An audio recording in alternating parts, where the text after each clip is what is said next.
Our restoration philosophy has changed dramatically since I started. You know, back in the late 70s and early 80s, a lot of very prominent restorers, and I'm not going to mention their names, but they were very prominent at the time.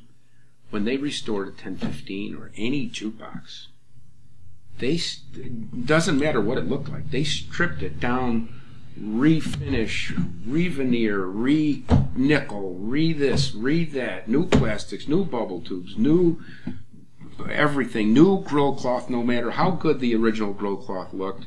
And when they got done with the machine, it looked like a brand new machine. I mean, all new hardware inside. You don't go to the hardware store and buy a bunch of 832 bolts and start screwing everything together with brand new stuff. And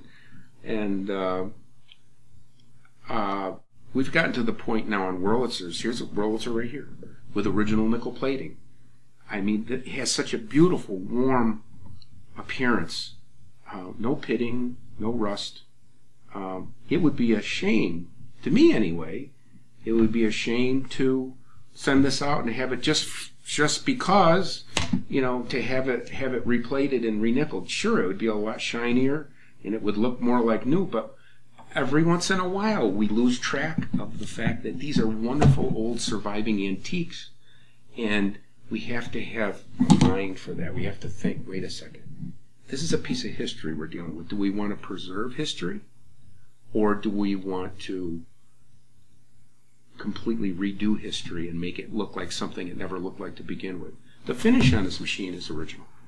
I'm not going to refinish that machine. It'd be crazy. It's a beautiful, yes, it has some marks and some imperfections, and somebody carved their name in here a little bit, but it still has a beautiful, warm, antique-y look to it.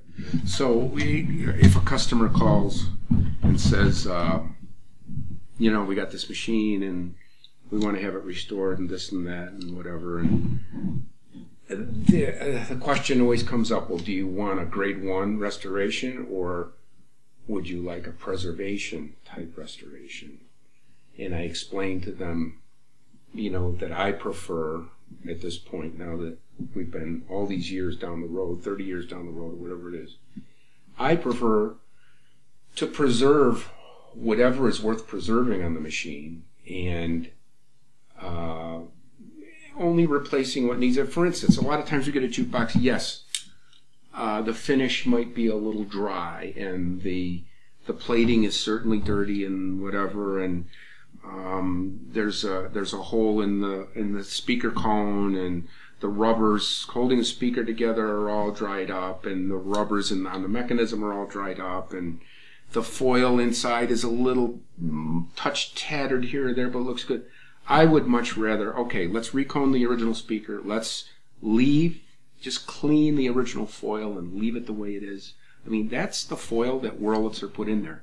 What are we going to do? We're going to rip that foil out, and we're going to put in some crap that's something made in China, that's some, you know, I mean, I think it's absurd. I remember we sold a Rockola World Series recently that was a beautiful original, just spectacular. And it had one of the finest original backgrounds that I had ever seen. I mean, now, keep in mind, as nice as it was, you know, it was still a bit tattered. It was certainly faded. The reds were mostly gone. But it was a fine example of an original background. And about a month after the guy received the machine, he called me up, and we just started talking. I said, how do you like the machine? Oh, yeah, really good. You know, I did a couple of things. Oh, really? What'd you do? Well, I replaced that background with a reproduction.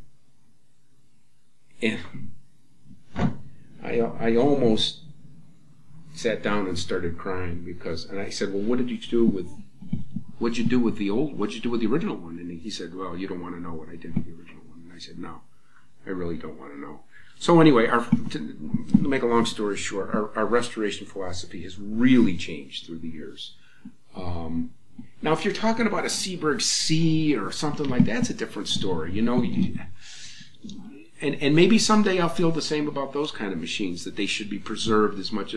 Naturally, if I get a Seeburg C in here and it's got, you know, a 7 out of 10 sides and the original this and that, whatever, we're going to admire that and we're going to try to keep it. I guess it's the older the machine is, the more likely we're more inclined to preserve what's there than to completely refinish and replate and re-this and re-that and re-everything, and then what you end up with is like, you know, it almost looks like a reproduction. So that's how our restoration philosophy has changed. We will do things with an original finish to try to get away with a little murder to preserve the original finish and maybe fool your eye a little bit. If there's a huge scratch or say, gee, like, you know, other than this huge scratch, this finish is pretty nice. What can we do to kind of mask that so that your eye doesn't go to it, and we don't have to refinish this thing, and we can save this beautiful original Wurlitzer finish. So that's where we're at now in our restoration philosophy, and I honestly think it has a lot of merit, and years and years and years and years to come, it's going to be much more worthwhile to do it that way than to ruin a beautiful antique. I remember somebody telling, we were talking about Mike Mumby's Corporation, who was this was a company that took in penny arcade machines. They were a penny arcade machine distributor, but they dealt more in used machines than they did in new machines. They bring in a machine, like for instance, a fortune teller that was just a gorgeous, okay, but to them, they were just nickel grabbers. They didn't give it, you know, so if the head was a little off or something, they'd tear that out of there and they'd put some mannequin head on it or something. And we've always said through the years, Mike Mumby's ruined more antiques than anybody in the world.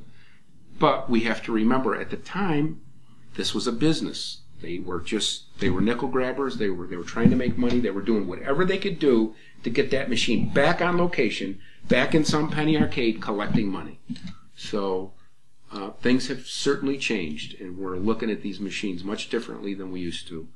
And I'm convinced that as the years go by, National Jukebox, if it's still here, is going to remain in a place where we're trying to preserve things instead of completely restore things.